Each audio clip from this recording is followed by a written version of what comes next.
Yes, I just said, are we starting ahead of schedule? Amazing. We have a pretty packed agenda, so I think that's just good. I just want to say welcome to everyone. Welcome to Funnels headquarters here in Stockholm. And I just want to introduce, we have a database celebrity in the house. Really happy to have Andrew Lamb here hosting the DataFusion Meetup with us. So over to you. Thank you very much, Jonas, for hosting this event. Let's see, just give me a moment here. Yeah, all right, good. Yeah, so again, thank you so much for Funnel for hosting this for Jonas and Danae. I'm not sure if she's still around, but they did a huge amount of work to help do all the logistics and the food. So please make sure you thank them on the way out. So what I want to do, my name is Andrew Lamb. I'm a staff engineer at InfluxData, and I've also been working on DataFusion for possibly 6 years with a bunch of the people in this audience. And I'm currently on the PMC chair and on the governance committee. I'll explain all sort of what that means later. But I think given I didn't really know how many people here would know what DataFusion is or what it was, I was going to start with just like a brief introduction to what it is and gives you some flavor. And then I think the rest of the talks will go into like a bunch of cool use cases. So DataFusion is a Apache Software Foundation project. We'll talk about that. Here's the website, it has lots of information. And so I'll start with describing what DataFusion's not.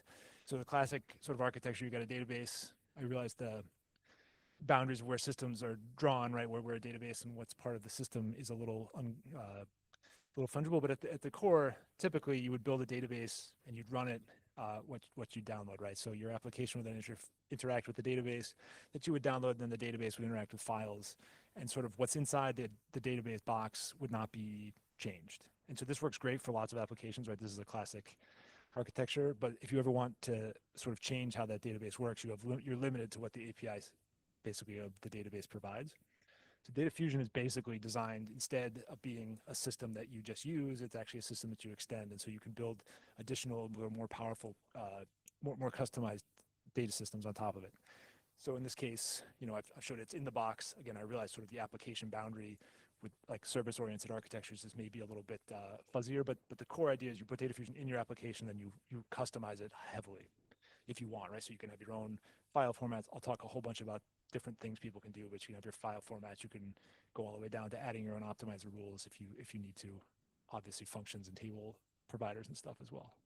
So that's like the core of what it is, right? It's a query engine that you use to build new data analytics systems. This is the feature list. I'm not going to read it. You can look at the slides afterwards.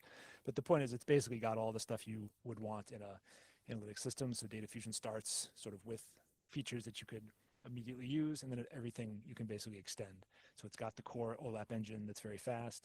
You can then use it inside Rust. Obviously, it's written in Rust, but also in Python. You could put it in the web apps because it compiles to WASM. Again, this is like without a new service it's embedded in.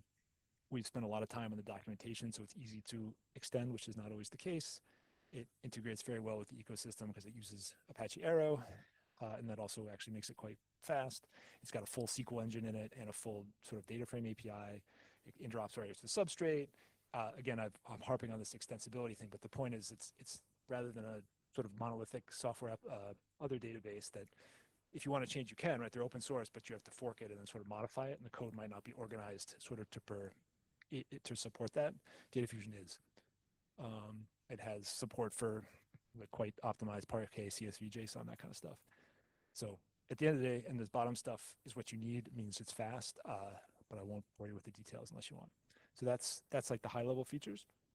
And so the other thing DataFusion has these days is a very strong third-party ecosystem. So this is sort of packages that people have built on top of DataFusion.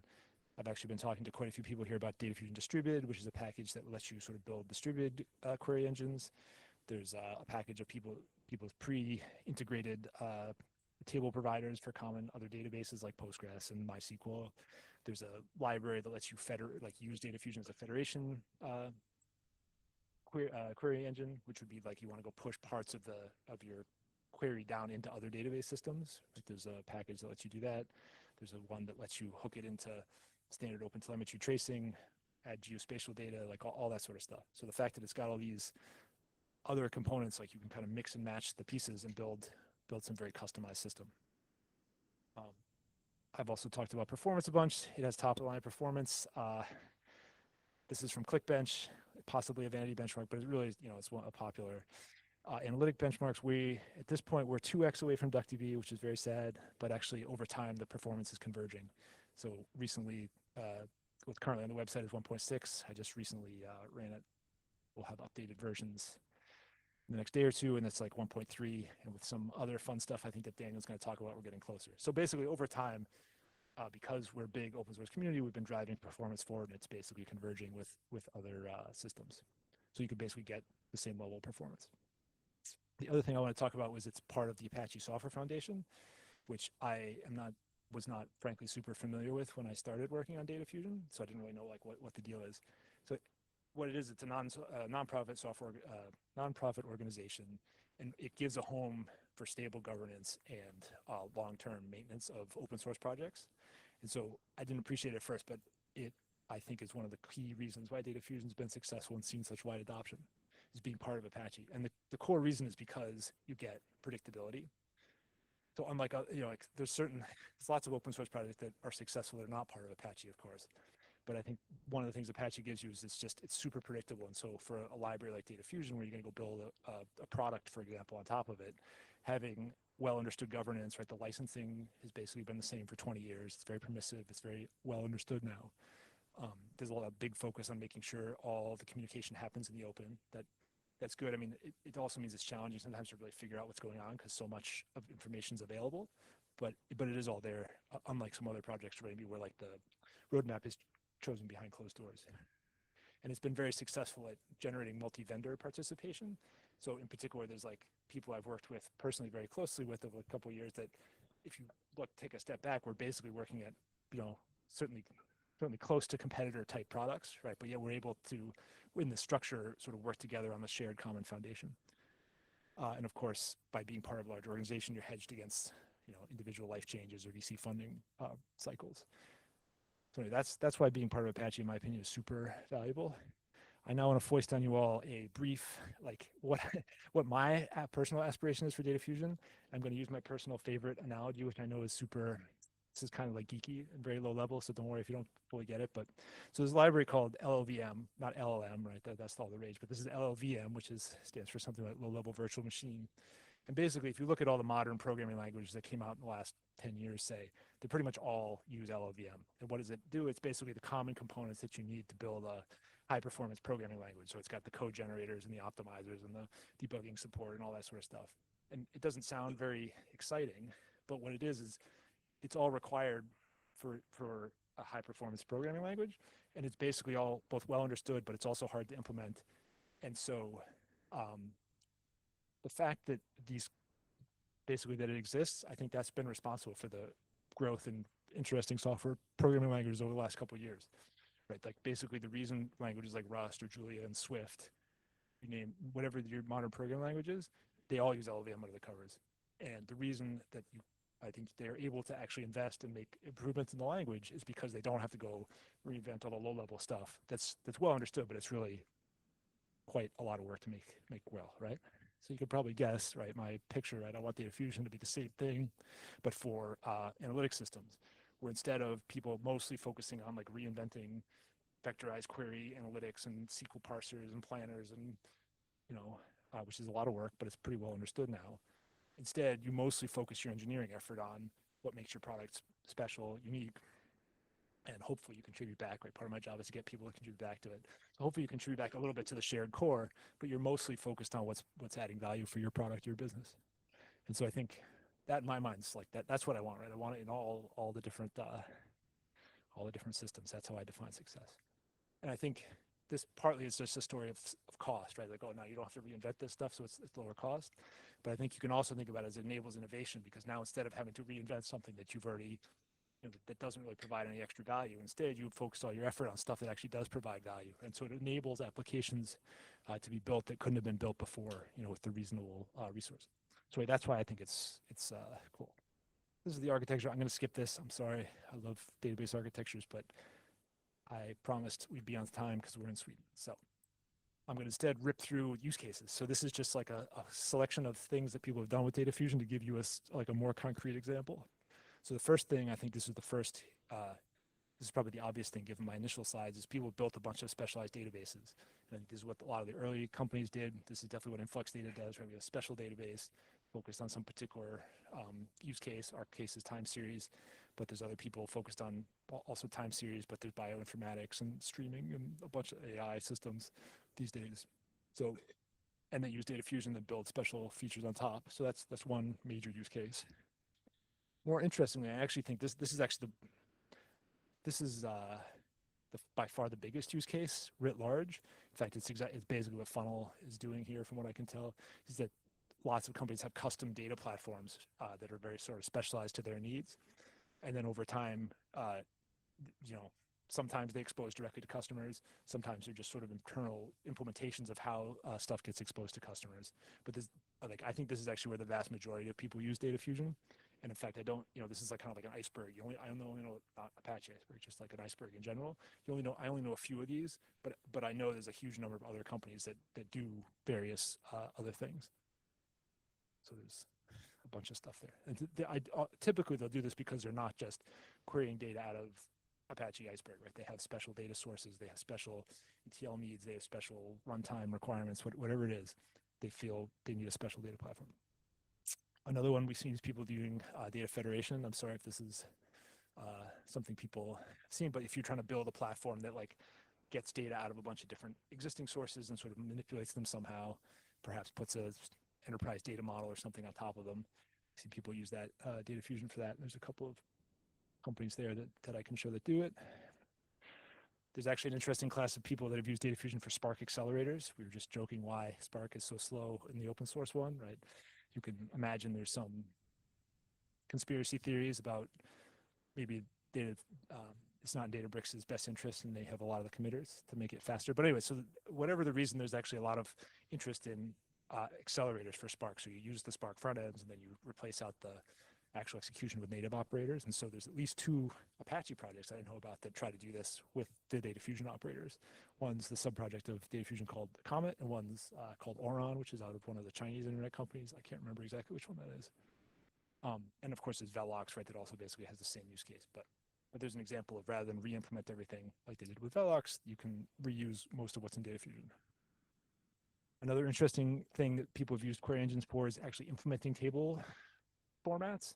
You might think that a query engine would consume data that's in a table format, like Apache Arrow, Apache Iceberg, or Hudi, or Delta RS, or Delta Lake rather. But it turns out a lot of the features that you need in a table format, like compaction and restoring the data and evaluating predicates to figure out which rows are deleted, look a lot like a query engine. So the implementations have this question of do you either re-implement what looks like a bunch of a query engine, or do you reuse something like DataFusion? In this case, I think last time I checked, we had all 3 of the Rust implementations of these table formats use DataFusion in some way or other. That's another use case. If you have a table format, for example, you need to run compaction. Another thing people use DataFusion for is academic research, perhaps not super relevant to everyone in this room, but we've seen more and more people write papers that test various ideas using the DataFusion framework. So I think that's mostly affirmation in my mind that it's a real piece of technology. And I'm happy to see that. The final category maybe that I came up with is data. I had a hard time figuring this out. Exactly how you define data visualization tools.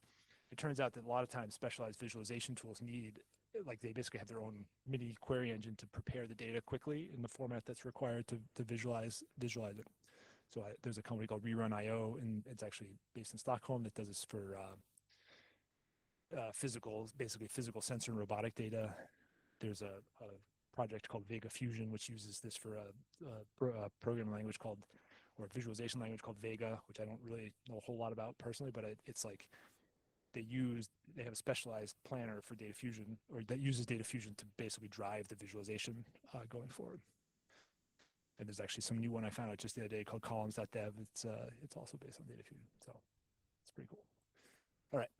Oh yeah, also file formats. I'm going to skip that one because I'm running out of time. Other thing we've seen, actually, Lucas, I think he's here from you've actually seen people use the DataFusion infrastructure to do SQL analysis, right? So even if you're not going to run the SQL, you might have a big selection of SQL queries and you're trying to figure out how the data might flow between them, for example. And so that was a use case for, in this case, it was a company called SDF, which was acquired by DBT. But actually, I found several other companies that do something similar as well. I think I've already said all that stuff. I'm just going to skip that. The final thing I want to talk about is the community, just to give you numbers to try to back up the story where it's actually popular and people are using it. If you look at the GitHub repository, it says there's 984 distinct contributors. I think the real number is closer to 800 due to how GitHub counts stuff, but it's a huge number of individual people. There's 22 of us who are on the management committee who sort of control it across all sorts of different companies. I'm not sure, there's maybe 3 people from the same company is like the most we have on the EMC maybe. So basically it's not heavily focused on some particular company. There's 56 people with write access, and the most recent release we did had 121 distinct contributors. So I think it's pretty big. I'm actually basically out of time, so I'm going to stop because I want to set a good example and get us out of here on time. But the roadmap is by people who contribute. Please come help is basically what this is saying. So please come join us, and it'll be great. So with that, I want to turn it over to the next speaker.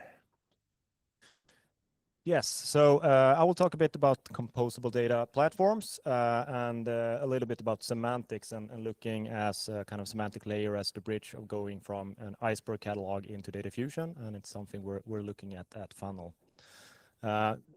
Quickly about me, so my background is mainly in data historically, and I started off at university more in supercomputing, and I kind of followed along in the journey up to my kind of main passion today. I'm super interested in what's happening in the composable data platform ecosystem, and I think a big part and the driver of that is DataFusion, kind of really pushing the boundaries what we can do. But to kind of set the stage a bit, similar to Andrew, kind of depending on the background of everyone in the audience, just looking a bit into distributed compute evolution. So what has happened over the last 20 years or so. So early days, we started to see analytical databases where parallelism became a thing. But at this time, a lot of these systems worked on machines with the shared CPU, memory, and disk. So it was really hard to scale those decoupled. And the main bottleneck here was really network bandwidth. It was really hard to kind of work around the fact that network was limiting the ability to move data around in these systems. And that kind of led to what I'm calling the Hadoop era. And the main thing here, since network was the limiting factor instead of shuffling data across different worker nodes, the idea was, what if we push the compute into the node that stores the data and move compute to data instead of data to the compute node. And this solved some of that problem and kind of started enabling some type of scalability and more horizontal scalability of distributed compute systems. But CPU and disk were still tightly coupled, and it was hard to kind of scale those independently. So then I would argue these are kind of the late stage Hadoop type of systems and the early cloud-based variants of this, where what was happening is that storage started to become decoupled from compute, and we saw the cloud storage and blob storage emerging. But also the networking cost and the bandwidth started to no longer be a problem, and that was a main driver, kind of decoupling storage from compute. So these were like early versions of where you could do compute decoupled from storage, and you kind of really moved into blob storage. This is also the area where kind of Funnel got started, and the technology choices we use are really originating from this part of the technology. Coming then into more kind of native cloud-based systems, where we really kind of, to some extent, solved scale. You could scale storage independently from compute. Networking were no longer an issue, and kind of distributed compute started working really well in these cloud-native type of tools. And then, but all of these are like proprietary, similar to what Andrew showed, like the database. It's a box with its own storage, its own compute, and it's more of a proprietary full stack of things. But I think since kind of these scaling aspects became somewhat of a solved problem, we're starting to see composable ecosystem emerging, because all of a sudden it was possible to kind of start thinking about the idea of plugging and playing storage and compute and different parts of the engine into a more flexible stack. And I think the main key idea here is that interfaces and contracts between all these components is starting to matter more and more than each component itself. And you can really try to look at what I need for this specific use case and choose the right type of tool depending on the use case you have. So like the funnel foundation where we are, again, we started the company back when cloud storage was a thing. So I think we were pretty early to make the choice of having object storage as primary storage and build a data platform on top of that. And we are heavily utilizing like stateless compute. We run a lot of Lambdas and containers in AWS and really kind of designed the whole platform from a cloud scalability point of view. And this has served us really well. Like we got the elasticity we needed to grow company with the customers and growth we've had. And also like we've been able to kind of manage both cost-wise and spike workloads and so on and so forth. But we're also making a lot of investments right now because all of that was built proprietary. Everything from file formats to the compute layer and the query planning and whatnot. So we're making investments to really move into more of a composable platform, focusing on bringing in all these standard components and standard interfaces to have more flexibility and more choosing, again, the right type of component depending on the use case we're serving. So like obviously Parquet for storage, Iceberg for table extractions to get more of an open data catalog that we operate on. Arrow in memory, DataFusion, we introduced that about a year and a half, 2 years ago. And that's part of currently it does part of the computation and transformations, but we're trying to kind of move more and more over to that workload.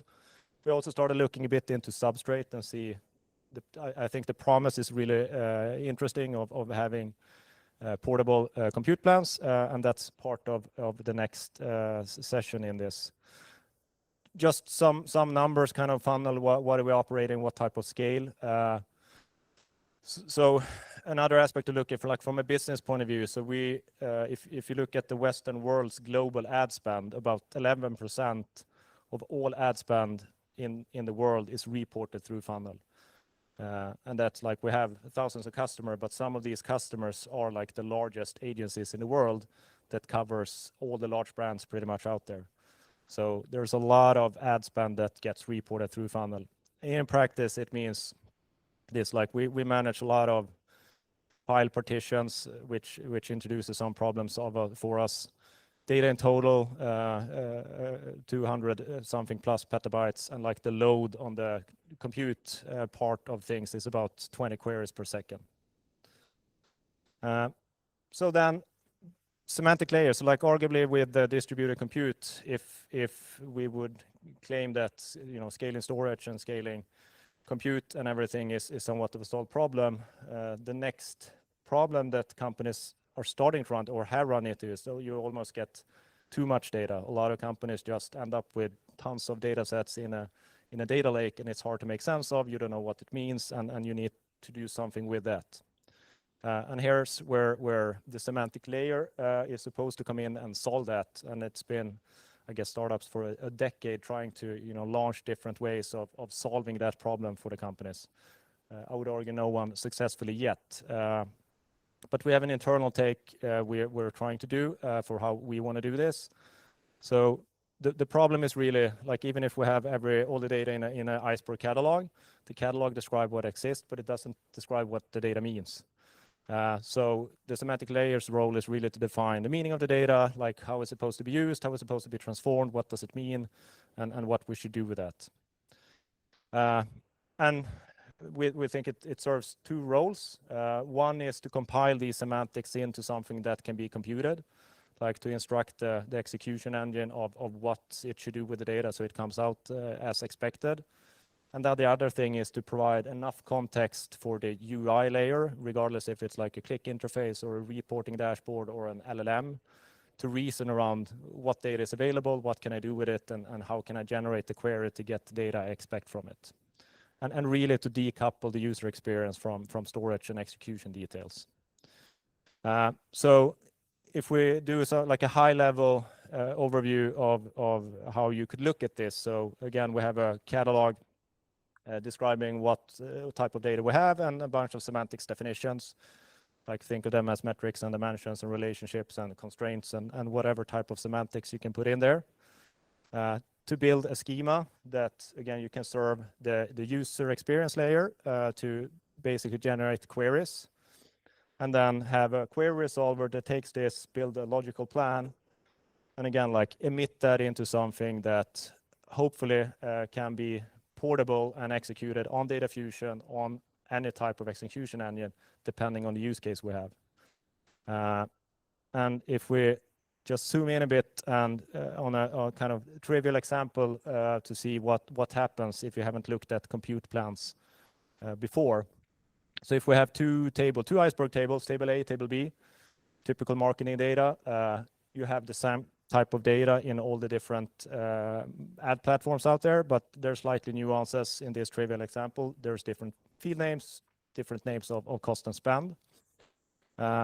So if you don't want to run this through a pipeline and you kind of pre-compute and materialize all that logic, you could define a metric. So like when, in this case, dataset group is Facebook, then you sum spend. When it's AdWords, you sum cost.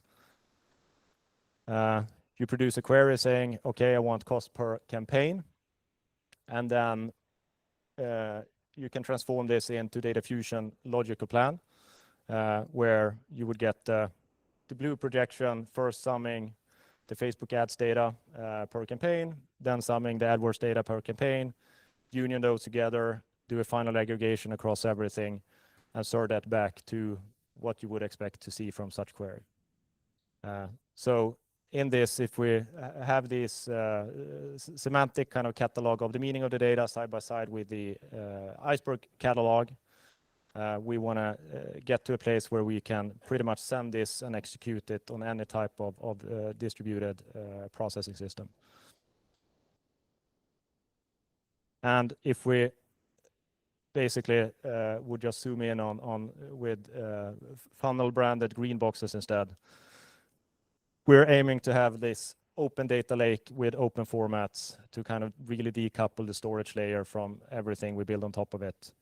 And right now, the main focus internally is to evolve our existing platform that we're incorporating more and more compute onto DataFusion clusters.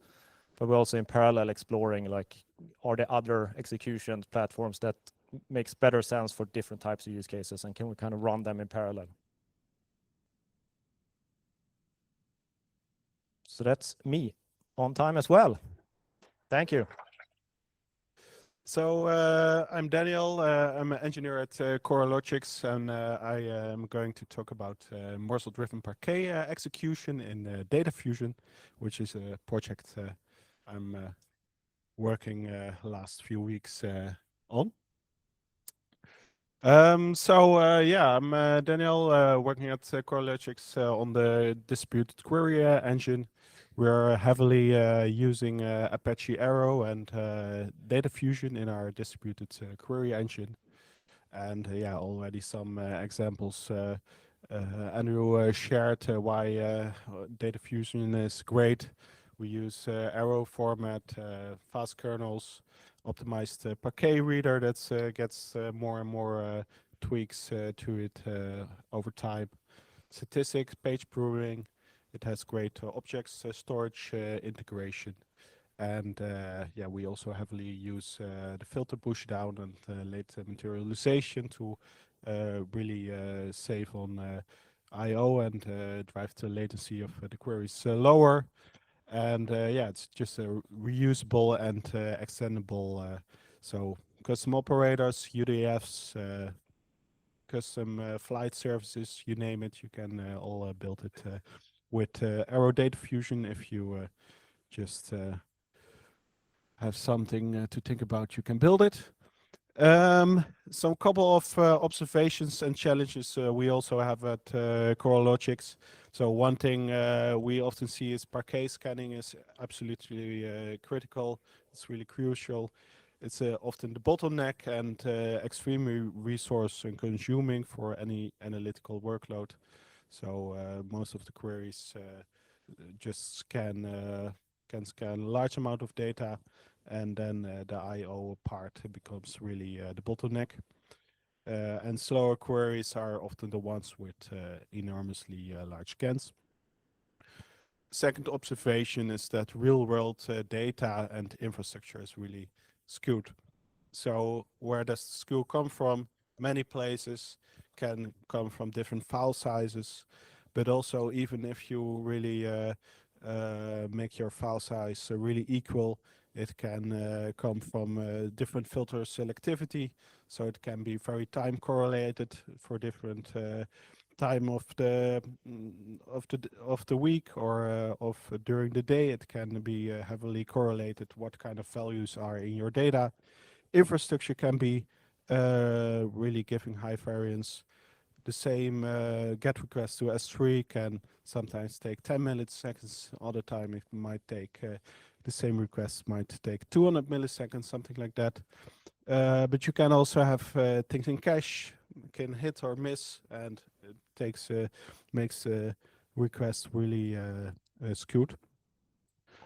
So this morsel-driven parallelism paper was introduced, I think, in 2014, already 10 years, more than 10 years ago. So basically, it's shared. Well, we have increasing core count. Machines are getting bigger. Nowadays, it's even more so. So cores are increasing. There are CPUs with 192 cores. You can just rent it in AWS with 284 virtual cores. Intel released last Tuesday a new CPU 288 core Xeon they announced. So yeah, can we better make use of this parallelism to make our queries faster? Yeah, so one of the classical execution models is Volcano execution. It's roughly the current model in DataFusion, and also still many other query engines as of today. So what DataFusion currently does, it splits the query into n pieces or partitions, and yeah, normally you can do it, for example, based on the number of cores in your machine. That's usually the fastest. And it has file level or subfile level granularity. So it does kind of best effort, split your data based on the statistics. There are some files with number of rows, and then it splits the files into different pieces. And each partition will just be executed until all of the data, all of the parquet data is read. And actually, this works quite well to parallelize many queries if you can upfront split your data well. So the next proposed model is morsel-driven query or morsel-driven execution. Does slightly different, so it basically splits the query in morsels. A morsel is just a chunk of work. Can be some piece of data, or can be a stream of data. It needs to be small enough to bring enough parallelism, but it also needs to be big enough to avoid a high number of synchronization overhead or block contention or something like that. So you think of it as something large enough, like 100,000 of rows. So for example, parquet row group might be a relatively good morsel. It's already, your parquet data is already split in row groups. Usually it's more than 100,000 rows, roughly a couple of 100 megabytes large. So might be a good chunk of work. Each worker will take a morsel from the work queue. So it's a work stealing approach. You just have some morsels during scanning. You have a list of morsels you put in your queue, and you just pick from that.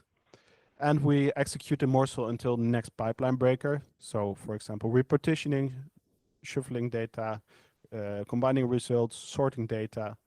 And the benefits is, most importantly, is each thread will finish around the same time.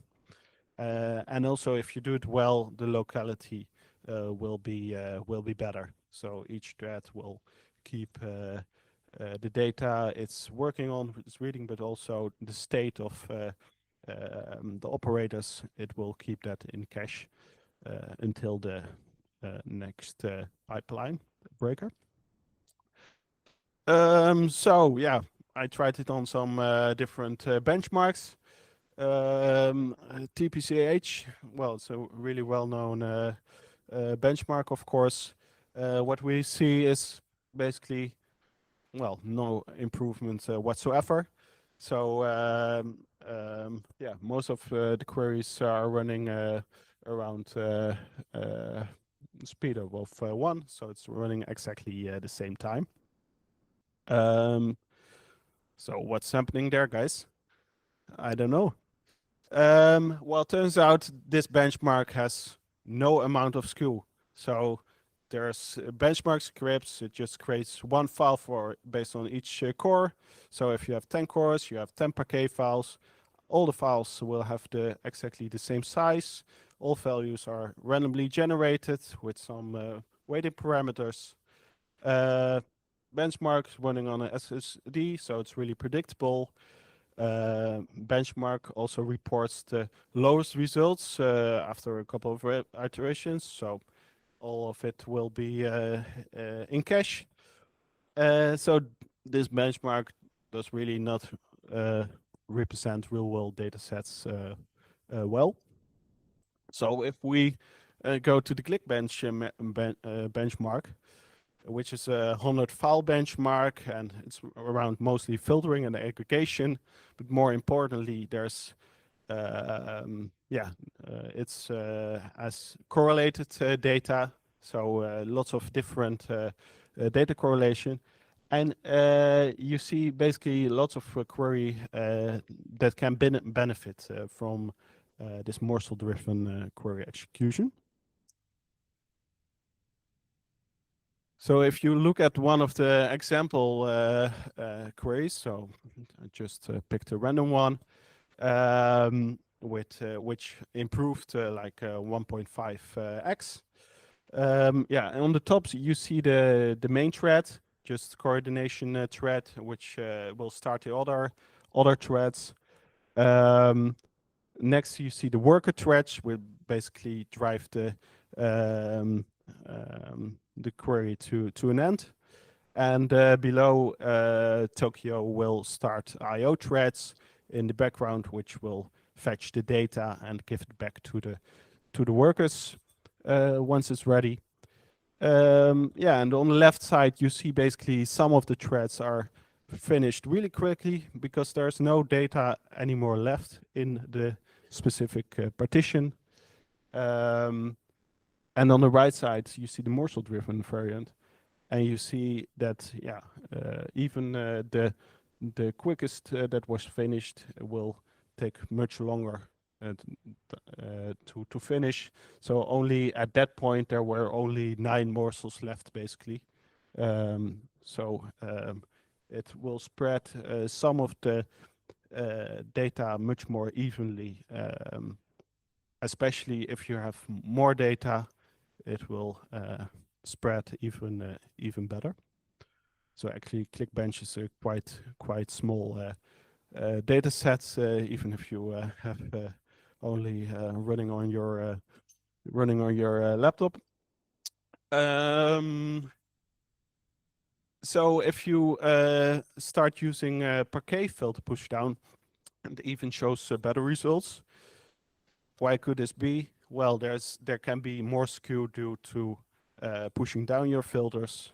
So if you start pruning your pages or applying the filter push down, then there is some amount of overhead that you have from just filtering or more IO requests based on doing those in a sequential way. So some of those queries really benefit from scaling the workload better over multiple cores. So in conclusion, morsel-driven execution really improves scanning performance if your data is skewed, and adding a work-stealing approach to Parquet reader has good effects. And yeah, I hope to contribute it to DataFusion soon. There's a PR open that I need to iron out some small issues, but it's almost there. I think maybe you can review it. And yeah, mandatory slide. Coralogix is hiring, so if you're exciting about distributed query engines or working with Rust or any exciting things or contributing to DataFusion, we are hiring. So my name is Max, and I will be talking about a project called Enya. So basically, it's a tool for observability. It's not an observability database that is backed by DataFusion. This talk is more about for the builders that are using DataFusion to kind of get observability into the system you're building. But let's first talk about some short background. I was previously a PhD student at KTH working on streaming systems.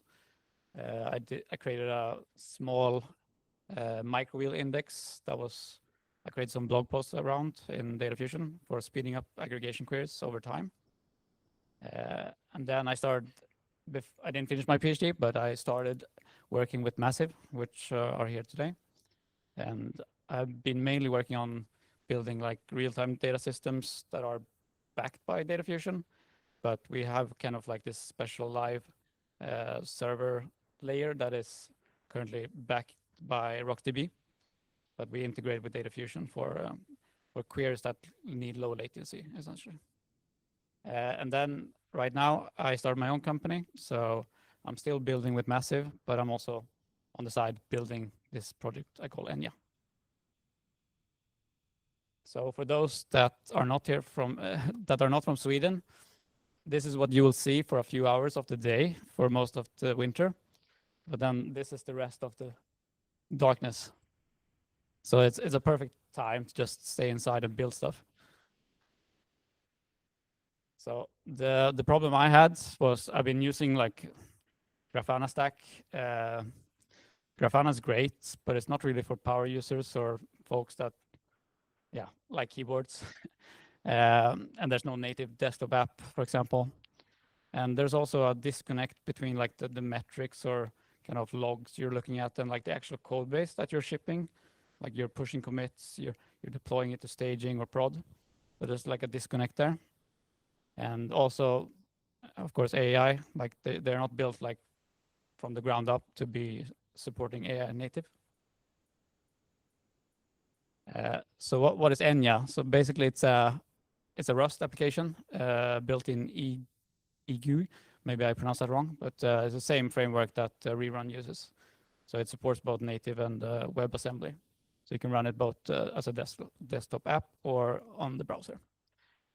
So the main point is basically like collecting a bunch of tools, whether it's like metrics, logs, traces, but also like a SQL execution interface that you can kind of debug your system. And I've also embedded like a ghosty terminal for some reason, but it was fun. But essentially, you can extend this with more kinds of tools. So we call them panes, and you can shift them around like in a kind of i3 layer, so you can move them around. It also integrates with code bases. So you can define like a repo, and it will clone that down and kind of index it using Tantivy. And it will also analyze, if you're using Prometheus and stuff like that in Rust, it scans the code base. So it knows where all your metrics are kind of defined and triggered. So it has like this semantic information about your code base also. So you can jump from metrics to code and from code to metrics. And then there's also support for AI agents. So it supports both Claude and Codex through agent context protocol. So essentially, all the commands you can do as a human, agents will also be able to do it. So they can create these kinds of views, panes, and so on. And then there's ongoing work on having like a NeoVim style Lua plugin. So you can create your own kind of panes using Lua. And here, let's see if this actually works. Share this tab instead, okay. So this is the landing page. So this is in the web browser.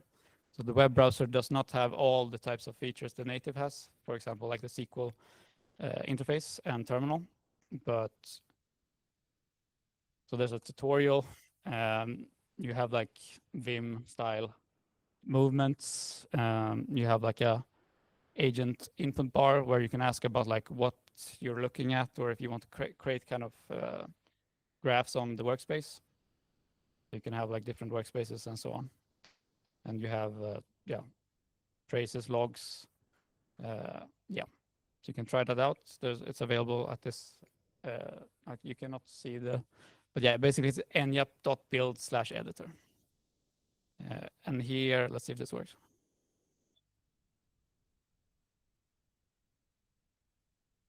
Yeah, so for example, this is just a fake code base, but essentially you'll be able to see all the commits, it's indexed and so on. You can, see code base that you want. But the AI agents will also have access to kind of this, and they can open it up for you. But I will go back to the slides. So yeah, the architecture is essentially a bunch of Rust crates. There is a DataFusion Enya crate, and it's currently using DFT, which is originally created by Matthew Turner over here. So it's basically just a UI on top of that. And yeah, I'll get to the point, the DataFusion integration soon. But yeah, I think I can skip this part. It's just code, like how it indexes the code base with tree-sitter and Tantvy. Yeah, it doesn't have first-class integration, I would say, yet. It's still ongoing work. So, but that's kind of why I want to get feedback, kind of what kind of capabilities you would like to be able to query your systems that have DataFusion. But essentially, right now, there's like a SQL pane. It has like an input bar where you can run queries. It has features like explain, analyze. You can compare, like if you have a prod and staging environment, you can get kind of results from both of them. You can also like benchmark and get like visualized results. But here, if you have like any ideas about like more commands, so great to hear. And yeah, this is, for example, if you want to see the plan in like a waterfall data or how it's laid out. And yeah, I can probably skip this, but essentially, as I said, the AI agents are able to use all the same commands that you can do. So this also comes to the point where like you might be working on your desktop, you do an investigation, lots of kind of different panes, then you want to share this to your coworkers that might not have the app, or so you can do like a snapshot. Actually, I'm going to click that here. So that's a snapshot I've already done. That's hosted by Cloudflare. So it's basically like an immutable snapshot. This was created by me, a human, but the idea is in the future to have like a CLI that the agents can use to create an investigation. And if it wants to share it with humans, they can share it this way. Let's see, go back. Yeah, so the key takeaway is like, it's a tool for you guys that, or also me, that are building systems in DataFusion, that also like are actually deploying it and getting paged. It's not for like people in the HR that are going to look at Grafana. And the aim is to have like DataFusion as like a core integration. So if you have any ideas or feedback, then just reach out to me. Yep. Thank you. Hello, everyone. I'm Xudong. I work at Massive. We're building a financial database based on DataFusion to power massive data and deliver low latency endpoints. Yeah. I'm a PMC member for DataFusion and committer for IO. Today, I want to talk about how we turn the limit into an IO optimization. Yeah. Reading data efficiently means torturing as little data as possible. The fastest IO is the IO you'll never make. Yeah, this sounds obvious, but making it happen requires careful engineering efforts at every layer of the system. DataFusion does this through a pipeline of points. Yeah. We start at white, the partition level, then narrow down step by step all the way to individual rows.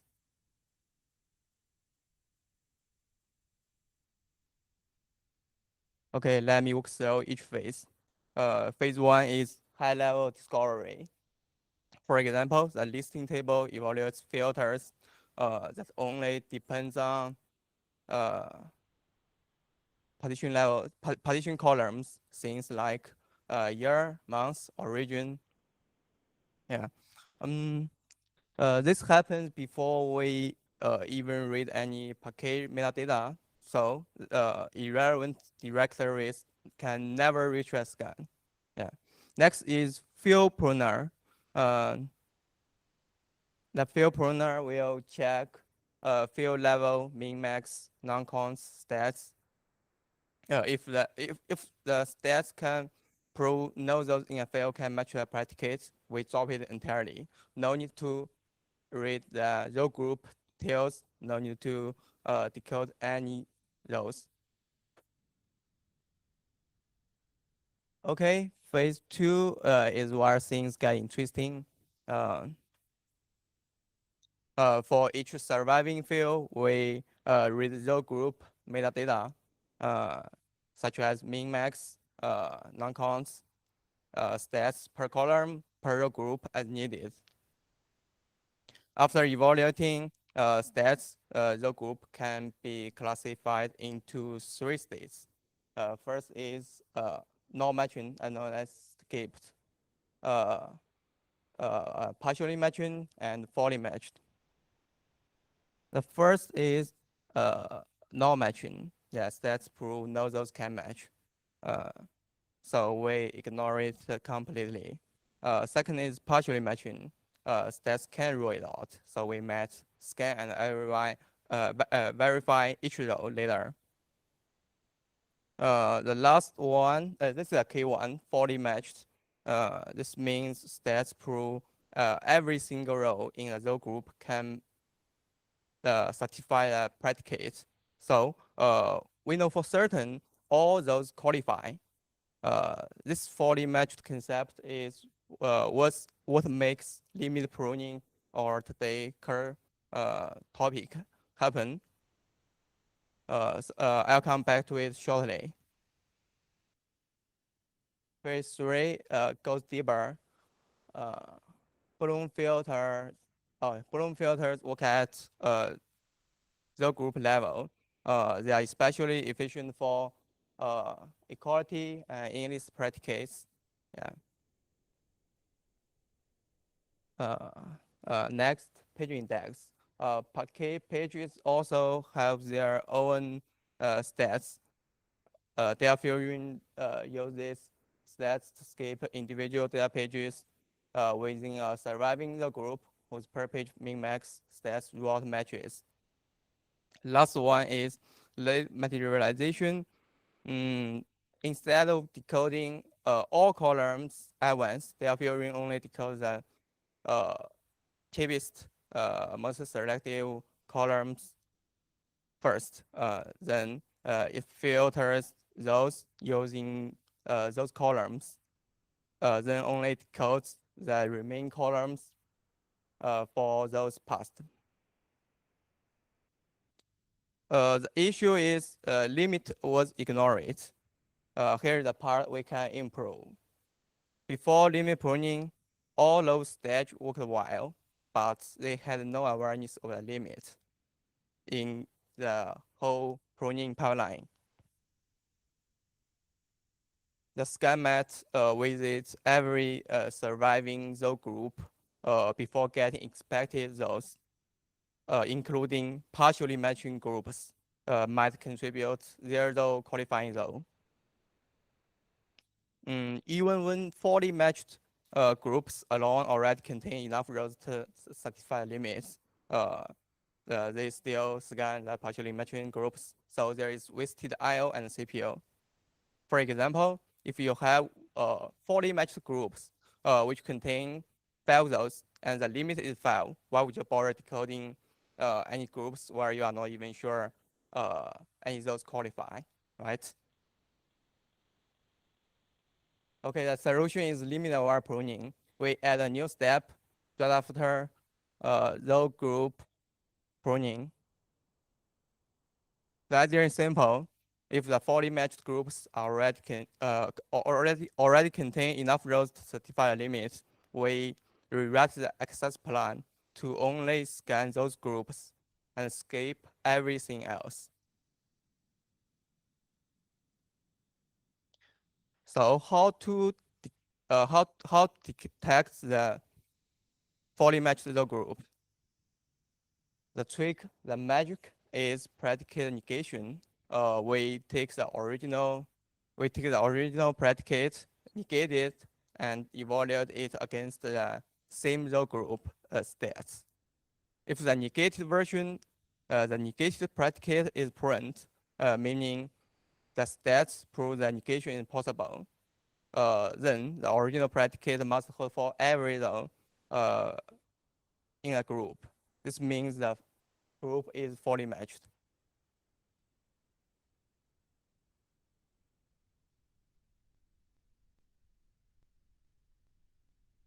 Once we know which groups are fully matched, the limit pruning algorithm is simple, straightforward. We iterate over groups, and for the fully matched group, we accumulate its row counts. When the total reaches or exceeds the limit that requiring those, we rewrite the access plan, scan only those fully matched groups, skip everything else. Let me use a concrete ideal example. We query a wildlife data set. There is a predicate and the limit is 3. We have 4 row groups. One isn't matching stats rolled out. Arch 2 and Arch 4 are partially matching. They might have qualifying those, but we are not sure. Arch 3 is fully matched. All 3 of its cells satisfy the predicate. Before limit pruning, DataFusion would scan Arch 2 and Arch 3 and early return from Arch 3. Arch 4 isn't touched. Arch 2 gets scanned, but contributes 0 hits. It's total wasted. Arch 3 produces the 3 rows we need. After limit pruning, the system knows, Arch 3 is fully matched, and it contains enough rows to satisfy limit 3. So we rewrite the access plan, scan only Arch 3, skip Arch 2 and Arch 4. So 1 row group, 3 qualifying those, 0 waste. We see two directions for future work. First, page level limit pruning. Today we only detect fully matched at the row group level. If we extend this to use page index stats, we could stop decoding pages within a group once the limit is met. The second is row filter hints. Even when the group is fully matched, the current row filter will still evaluate the predicate against the row group row by row. If we pass the fully matched info to a row filter builder, the row filter can know, this row group is fully matched. We don't need to evaluate the predicate for it. So finally, to summary, DataFusion pruning pipeline trims with Daniël from partition level all of it row filter individual rows, and we add a new step named limit pruning after row group pruning, and creates a chance to early exist. The result is faster queries and lower resource usage, right? Finally, thanks Snowflake team for providing the excellent ideas in their paper, Pruning in Snowflake, Working Smarter, Not Harder. And thanks for your time. Yeah, hope you enjoy it. Yeah, thank you. All right. Hi, everyone. I'm Rohan. I'm a software engineer at Massive. And today I'm going to try to convince you that you're around 80% of the way to a stream processor with out-of-the-box data fusion and what it takes to build the last 20%. And just to call out, those numbers have no quantifiable basis. It's really meant to emphasize, I think, a point Andrew was talking about earlier, where data fusion ideally can be the LLVM for query engines, and you can sort of pick out the parts you need and build your custom stuff on top of it. When you take a step back, and when we take a step back and look at what we've built, really, we've added custom pieces, but a lot of it ends up being data fusion, which is really cool at the end of the day to see how much we can reuse from the community. Okay, so a little bit about Massive. I think it's helpful to provide context on sort of our workloads before we dive in. So as my colleague Xudong mentioned, we're a financial data company. We provide real-time and historical data to end users and enterprises. And an interesting thing is that sort of the throughput can vary pretty wildly by asset class. So, you know, different asset classes might trade at like hundreds of messages per second, you know, all the way up to like millions of messages per second to the pretty hairy ones. And to support all of this, the project that started a couple years ago, it predated my time at Massive, is this project called Atlas, which is sort of a distributed data processing and query engine built on the FDAP stack, sort of optimized for operational low latency. It's comprised of a few different subsystems. There's sort of a live or a component optimized for live data.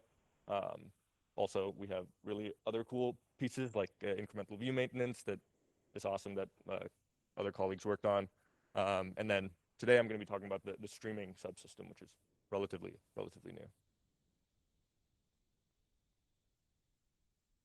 Okay, so yeah. So, you know, a number of our products are geared towards historical data. But we have a number of use cases that serve real-time insights, potentially involving some complex derivations over like the raw operational data. And you know, a number of customers rely on this data for pretty time-critical things like algo trading. So freshness and latency are key metrics, but also something that's really important to us is correctness. You don't want to emit incorrect data because people are making big decisions based off of it. So when you step back and sort of look at this, okay, low freshness or like a high freshness, high latency or low latency, and milliseconds matter, you know, can't negotiate on correctness, sort of fits stream processing pretty well. I think there's, you know, we kind of took a step back after that and like, what's out there? Blink obviously is a very mature streaming data processor in the space. It's JVM, sort of distributed and I think notorious for kind of being operationally complex.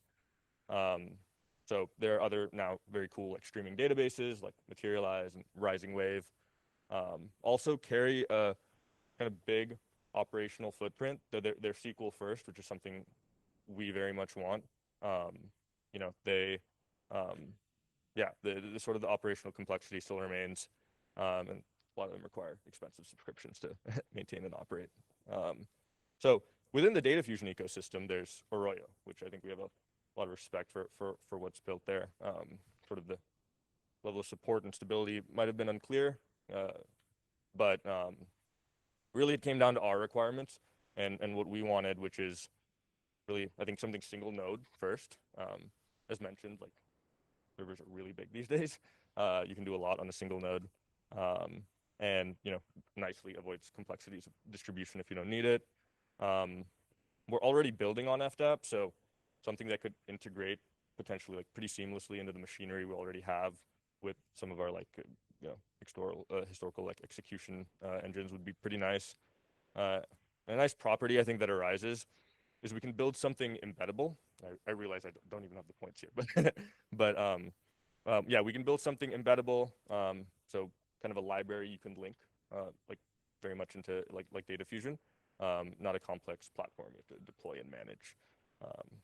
For example, you should be able to deploy stateful streams on your web server, or deploy it as like this long-lived stateful process with checkpointing, sort of give you the flexibility to do that. And I think that combination, a stream processing engine that's single node, embeddable, and DataFusion native is kind of an underserved space, and so we built one. And I think hopefully others could benefit as well. Okay, so I think in order to understand some of the parts we have to build, it's important to provide some context on like why like streaming processing can be a hard problem. Specifically like stateful stream processing. So I think it really comes down to like the boundedness of your data. So I think some of these topics could probably warrant talks on their own, so I'll try to do the best I can into like condensing. But yeah, really the core problem lies in compute over unbounded data. I think without bounds, certain operations just get pretty unmanageable. You can think of things like sorting unsorted data, sort of like non-decomposable aggregations like min-max, or sorry, not min-max, like median, maybe like exact count of like distinct elements. Those can like require infinite memory if your window is like unbounded. So a common pattern you'll see is to window your data. So the work performed is proportional to the data in that window, not your infinitely large data stream. But we still have the problem of knowing when to finalize the compute for a given window. So when is that window complete? So this is where watermarks come in, which are a fairly ubiquitous concept in stream processing. And to try to like explain concisely, they're essentially a construct that allows you to logically segment a group of events based on time. And watermark acts as this abstract baseline that is monotonically increasing and sort of informs the system of what events have and haven't been observed. So we know that once a watermark progresses to some time t, we've observed all the events prior to that, to t-1. So the value in establishing that baseline is it basically allows compute for previous windows to finalize. If the system knows that events with time t have all, up until time t have all happened, you can close any previous windows, free up resources, emit results, stuff like that, which is great. It solves like a big problem. And just to note, well, we have like two time domains of interest generally, like processing time and event time. We're usually concerned with event time in the space. Event time is nice to reason about. It's immutable and like I think generally sort of the basis for watermarks and stream processing systems. But yeah, the graph below shows like the skew between different time domains. Okay, so that's great. We have this means for windowed compute, but we still need to ensure that that compute is correct. As I mentioned, like correctness is a really critical aspect of the system. For example, so we don't double count data points and emit like wrong results. Yeah, so correctness is paramount, right? Given that the streaming pipeline can and usually does run forever on unbounded inputs, we need to assume that failures will happen. And when pipelines resume, we need to ensure that they pick up from a point that, where the output is consistent with the appearance of having been processed exactly once. I think this is where exactly once semantics gets kind of confusing. It's not that each data point is necessarily always processed exactly once, it's that it has the appearance of being processed exactly once in the final result. So you know, we don't reinvent anything here. We kind of take from like other big projects that have been tried and tested. So we implement a popular approach called asynchronous barrier snapshotting. Hopefully, I've included like a visual to try to convey this, but the idea is that in your data flow graph, when you submit it for execution, we bind a special node called the orchestrator that sort of creates a channel to every source in the graph and injects these special messages called barriers at some configured interval. And these barriers flow alongside data messages and allow the system to form these like logical batches of messages. So when stateful operators observe a barrier, they can submit these state snapshots or like partial checkpoints. And at the end, once the barrier reaches a terminal operator, it knows that it essentially has a consistent global state snapshot for that barrier that can then be atomically committed and committed to storage of your choice, like object storage, for example. So when the pipeline starts back up again, it resumes from that point. It may, you know, process data that it's processed before, but the sort of like the output of your query, your streaming query, will be consistent with as if it has only been processed once. So from a DataFusion perspective, like I think one big issue we faced is this interleaved control and data flow isn't easily expressed through sendable record batch stream. It's very like record batch oriented, as the name implies. So we needed to think about other ways that we could express a sound implementation. This is kind of the biggest place I think we diverge that warrants the most maybe like discussion or emphasis is like during physical execution. So I don't know if you guys can read this code, but sort of try to snip it down to different parts. And really, like if you're familiar with DataFusion, you'll know that a lot of parts look very similar. It's very similar to sendable record batch stream, the type signature. We have our operator trait, which is our sort of execution plan that we really tried to model like very closely, I think, to execution plan. Like I think reuse is really big as much as we can. So when we can't like reuse DataFusion primitives like execution plan, at least we can use types, constructs, and other things that like honestly are just very good mental models for thinking about like these types of systems. So yeah, you can think like sort of things end at the logical planning, and then we lower into our operator graph that we can sort of have either data batches pass through or control messages like barriers or watermarks that inform the system of time progress.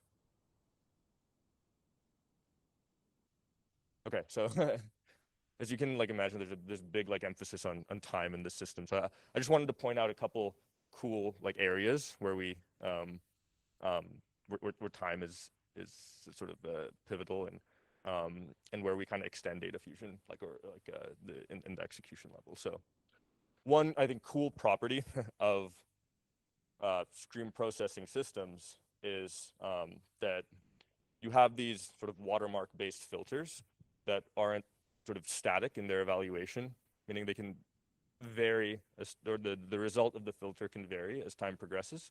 So if you can see on like the left-hand side, we have this query select star from trades where timestamp plus some interval is less than or equal to a watermark TS. And if the timestamp column is used as the basis to calculate the watermark, they're likely very tightly correlated. So when evaluating this filter for the first time, it's probably almost always not true. But what we can do is recognize that as sort of a time varying filter and lower it into some custom operator, not a filter operator, but a time varying filter operator that we can compile into like some efficient, like we can like embed some efficient way of saying, okay, this record isn't ready now, but when the watermark progresses to this point, it will be ready, and we can release it. So at the end of the day, it's very helpful for like delaying data if you have that use case, which we do in some areas. It's not currently implement or like running in production, but hopefully it will be soon. And we also have I think our biggest use case is like time windowed aggregation. So, you know, to tie it back to massive and some of our use cases, we serve aggregate trades data over different time intervals, like minutes, hours, days, and sort of the time windowed aggregation, being able to group data into like fixed non-overlapping windows, and then emit once sort of those windows have closed. It's a very natural thing for us, and we do that a lot across our streaming pipelines. Okay. Bit over time, so I'm gonna go fast. So putting it together, yeah. So you know, to pick out one data set that we scales up to like millions of events per second is US options, and we have a bunch of like real-time windowed aggregations computed in flight, and I think the legacy stack, sort of all these like bespoke aggregation logic over like a number of different servers that requires like sort of I think a lot of like manual intervention to like update or change or scale. So in contrast with our streaming execution engine, we're able to express a lot of our business logic in SQL, which is huge from a sort of product perspective, and really just like embed it into our like application in like a few lines of Rust if we needed to. We've built out sort of operational abstraction as a Kubernetes operator to deploy some of these things. But the idea is if you want it to integrate into your application, it should be like fairly low overhead. Yeah, no external cluster or like management required. I'm not going to go over all these points, but I want to highlight just like this is probably just like a fraction too of the things that DataFusion gives us. Sort of shared vocabulary, expression evaluation. I didn't even include like logical planning here, but sort of all the way up to physical planning. We can still reuse a lot of execution plans, just like by wrapping them like via like channel bridges, like filter and projection. We implement like Dyn tree node for our operator, and we heavily utilize the aggregation internals, which are actually like really great for like incremental aggregation on streaming data. Yeah, and some like repartitioning primitives and memory management. So like what's next? I think our roadmap is pretty use case driven. So hopefully like more streaming operators along the line. Like I think streaming joins is something we're pretty interested in, like as of, and interval joins could have sort of a cool benefits for us. Retractions, probably not. I think a big caveat of this work is it's focused on append-only data. I think when you try to support retractions, like updates and deletes, things get pretty hairy, especially like think of like nonlinear aggregations where computing like min is not proportional to like the group values. Now it's proportional to the entire collection being aggregated over. So there are systems that do this very well, and it's really just not a priority for us, I don't think. And I don't know if there's support in groups accumulator. I was asking Andrew, I think a few days ago, but that might need to be considered as well. And I think one thing is like we'd really love to open source this work once it reaches like a certain level of stability and sort of feature satisfaction internally. And if you're interested, if you think this would be a good use case for you or your company, you should come talk to me and we can maybe accelerate that timeline. Yeah, thank you. I just want to give some shout outs. So originally this project started as like a fork of a project called Denormalized. I'm not sure of the level of support. I think it's fairly sort of on like end of life, and I'm not sure it's maintained anymore, but it was some great work that we were able to capitalize on. Max, my colleague, for driving like pretty much the V1 and like all the initial work in the system. I learned a lot from him coming on board. And yeah, the DataFusion community, without everything, I think a lot of the folks in this room and across the world have done, we wouldn't be able to do any of this. So it's, I think we're extremely grateful at Massive as a whole. Yeah, thank you. I think that's the end of our formal agenda. We're ahead of schedule, which is great. You're more than welcome to stick around. I don't know if you, I assume the speakers will be here. I just want to say thank you once again to our hosts, Funnel and Jonas and Danae in the back. Maybe we can give them a round of applause just for all the work they put in. And thank you very much. Yeah, and thank you for spending your Thursday evening with us. It's always lovely to talk about databases. So we'll be around.